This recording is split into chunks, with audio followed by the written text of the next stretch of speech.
ಸತ್ಯ ಯುನಿಲೆಟ್ ಅಲ್ಲಿ full Moon sale June 29 ಒಂದು ದಿನ ಮಾತ್ರ. ಸತ್ಯ ಯುನಿಲೆಟ್. ಕೇಂದ್ರ ಸಚಿವ ಎಚ್.ಡಿ. ಕುಮಾರಸ್ವಾಮಿ ಮತ್ತು ಚಿಕ್ಕಬಳ್ಳಾಪುರದ ಶಾಸಕ ಪ್ರದೀಪ್ ಈಶ್ವರ್ ನಡುವಿನ ಈ ವಾಕ್ ಸಮರ ರಾಜಧಾನಿ ಬೆಂಗಳೂರಿನಿಂದ ಅವರ ಸ್ವಕ್ಷೇತ್ರ ಚಿಕ್ಕಬಳ್ಳಾಪುರಕ್ಕೆಲ್ಲ ಶಿಫ್ಟ್ ಆಗಿಬಿಡ್ತು. ಕೆಂಪೇಗೌಡ ಜಯಂತಿ ಕಾರ್ಯಕ್ರಮವನ್ನು ಆಯೋಜನೆ ಮಾಡಲಾಗಿತ್ತು. ಆ ಕಾರ್ಯಕ್ರಮದಲ್ಲಿ ಒಂದು ರಣರಂಗವೇ ಎಲ್ಲ ಮಾರ್ಪಟ್ಬಿಡ್ತು. ಶಾಸಕ ಪ್ರದೀಪ್ ಈಶ್ವರ್ ಮತ್ತು JDS ಕಾರ್ಯಕರ್ತರ ನಡುವೆಲ್ಲ ಜಿದ್ದಾಜಿದ್ದಿ ಎಲ್ಲ ನಡೆದುಬಿಡ್ತು. ಕೈ ಮಿಲಾಯಿಸುವ ಹಂತಕ್ಕೂ ಕೂಡ ಅದೆಲ್ಲ ತಲುಪಿಬಿಟ್ಟಿದೆ. ಇದರ ಜೊತೆಗೆ ಮತ್ತೊಂದು ಬೆಳವಣಿಗೆ ಏನಾಯಿತು ಅಂತ ಹೇಳಿದರೆ, ಚಿಕ್ಕಬಳ್ಳಾಪುರದ ಶಾಸಕ ಪ್ರದೀಪ್ ಈಶ್ವರ್ ವಿರುದ್ಧ ಎಲ್ಲ ಕೂಗಿದ್ರು, ಆಕ್ರೋಶ ಹೊರ ಹಾಕಿದ್ರು. ಅಂದರೆ ಕುಮಾರಸ್ವಾಮಿ ಅವರ ವಿರುದ್ಧ ಒಂದು ಹೇಳಿಕೆಯನ್ನು ಕೊಟ್ಟಿದ್ದರು. ಆ ಹೇಳಿಕೆಯ ವಿರುದ್ಧವಾಗಿ ಆ ಹೇಳಿಕೆಯನ್ನು ಖಂಡಿಸಿ ಇವರೆಲ್ಲ ವೇದಿಕೆಯಿಂದ ಕೆಳಗಿಳಿಸಬೇಕು ಅಂತೆಲ್ಲ ಪಟ್ಟು ಹಿಡಿದ್ರು. ಪರಿಸ್ಥಿತಿ ಎಲ್ಲ ಕೈ ಮೀರ್ತಾ ಇತ್ತು. ಅಲ್ಲೇ ಆದಿಚುಂಚನಗಿರಿ ಶಾಖಾ ಮಠದ ಶ್ರೀ ಮಂಗಳನಾಥ ಸ್ವಾಮೀಜಿ ಎಲ್ಲ ಇದ್ದರು. ಸಮಾಧಾನ ಪಡಿಸೋದಕ್ಕೆಲ್ಲ ಪ್ರಯತ್ನವನ್ನು ಪಟ್ಟರು. ಅದಾದ ನಂತರ ಸಭಾಂಗಣದ ಒಳಗಿದ್ದಂಥ ಗಲಾಟೆ ಎಲ್ಲ ಹೊರಗೆ ಬರ್ತಾ ಇದ್ದಂತೆ ಮತ್ತಷ್ಟೆಲ್ಲ ಜಾಸ್ತಿ ಆಯಿತು. ಪ್ರದೀಪ್ ಈಶ್ವರ್ ನಾನು ಕೂಡ ಕಡಿಮೆ ಇಲ್ಲ ಎನ್ನುವಂತೆ ಒಂದು ಕಾರ್ನ ಸನ್ರೂಪ್ ಮೇಲೆ ನಿಂತರು, ಮೀಸೆ ತಿರುವಿದ್ರು. ಅದಾದ ನಂತರ ತೊಡೆ ತಟ್ಟಿ ಓಪನ್ ಚಾಲೆಂಜ್ ಎಲ್ಲ ಹಾಕ್ಬಿಟ್ರು. ನೋಡಿ, ದೃಶ್ಯದಲ್ಲಿ ನೀವು ಗಮನಿಸ್ತಾ ಇದ್ದೀರಿ. ಮತ್ತೊಂದು ಕಡೆ ಇವೆಲ್ಲದಕ್ಕಿಂತ ಹೆಚ್ಚಾಗಿ ಪ್ರತಿಭಟನಾಕಾರರ ಒಬ್ಬ ವ್ಯಕ್ತಿ ಏಕಾಏಕಿಯಾಗಿ ಪ್ರದೀಪ್ ಈಶ್ವರ್ ಇದ್ದಂತಹ ಕಾರಿನತ್ತ ಒಂದು ಚಪ್ಪಲಿಯನ್ನು ಕೂಡ ಎಸೆದ್ಬಿಟ್ರು. ಅದಾದ ನಂತರ ಒಂದು ಹೈ ಡ್ರಾಮಾ ಎಲ್ಲ ಸೃಷ್ಟಿಯಾಯಿತು. ಇದು ಚಿಕ್ಕಬಳ್ಳಾಪುರದಲ್ಲಿ ಆಗಿರುವಂಥ ಬೆಳವಣಿಗೆ ದೃಶ್ಯದಲ್ಲಿ ನೋಡ್ತಾ ಇದ್ದೀರಿ.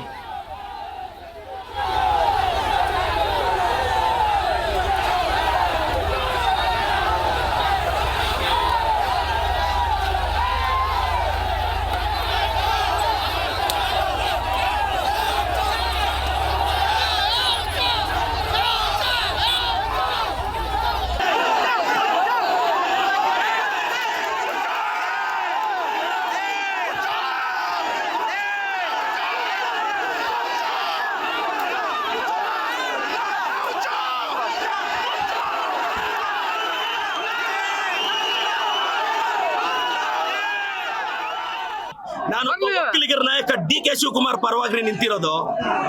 ಇವ್ರಿಗೆ ಒಕ್ಕಲಿಗರು ಬೆಳಿಬಾರ್ದು, ಬೇರೆಯವನು ಬೆಳಿಬಾರ್ದು. ಕುಮಾರಣ್ಣ ಖಬರ್ದಾರ್, ನಿನ್ ಚೇಲಗಳಿಗೆಲ್ಲ ಎದುರವನಲ್ಲ ನಾನು.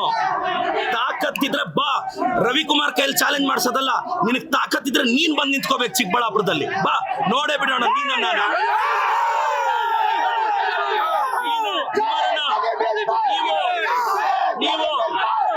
ನೀವು ಕುಮಾರಣ್ಣ ಇವತ್ತು 1000 ಜನ ಬಂದು ನೀವು ಕಂಪ್ಲೀಟ್ ರೆಕಾರ್ಡಿಂಗ್ ನೋಡಿ.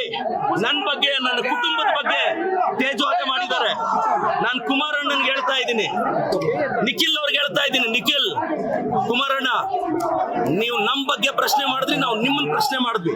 ಮತ್ತೆ ಪ್ರಶ್ನೆ ಮಾಡ್ತಿದ್ದೀನಿ, 32 ಎಕರೆ ತಗೊಳಕ್ಕೆ ನೀವು ಯಾವ ಬದನೆಕಾಯಿ ಸೀಡು, ಯಾವ ಟೊಮೊಟೊ ಸೀಡ್ ಹಾಕಿದ್ರಿ ಹೇಳಿ. ನಾನು ನಮ್ಮ ರೈತರಿಗೆ ಆ ಬದನೆಕಾಯಿ ಸೀಡ್ ಕೊಡಿಸ್ಬೇಕು. ಅವಮಾನ ಮಾಡಿದ್ರೆ ನಾವು ಜಿಲ್ಲೆಯಲ್ಲಿ ಶೋಷಿತರು ಬದುಕಬಾರ್ದ? ಜಿಲ್ಲೆಯಲ್ಲಿ OBCರು ಬದುಕಬಾರ್ದ? ಕುಮಾರಣ್ಣ, ನೀನು DK ಅವ್ರನ್ನೂ ಸಹಿಸಲ್ಲ, ಚೆಲುವಣ್ಣನೂ ಸಹಿಸಲ್ಲ, OBCನೂ ಸಹಿಸಲ್ಲ.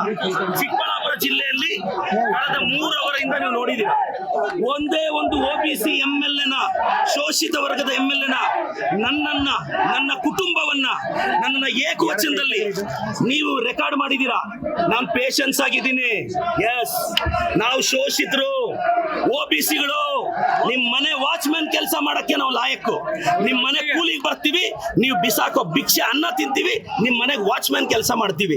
ಒಬ್ಬ ಶೋಷಿತ ಶಾಸಕನನ್ನ, ಒಬ್ಬ OBC ಶಾಸಕನನ್ನ ನಡೆಸ್ಕೊಳ್ಳೋ ರೀತಿನ ನಮ್ಮ ಜಯಂತಿಗಳು ಯಾವತ್ತಾದ್ರೂ ನಿಮ್ಮ ನಾಯಕರನ್ನ ನಾವು ಅವಮಾನಿಸಿದೀವ? ನಮ್ಮ ಜಯಂತಿ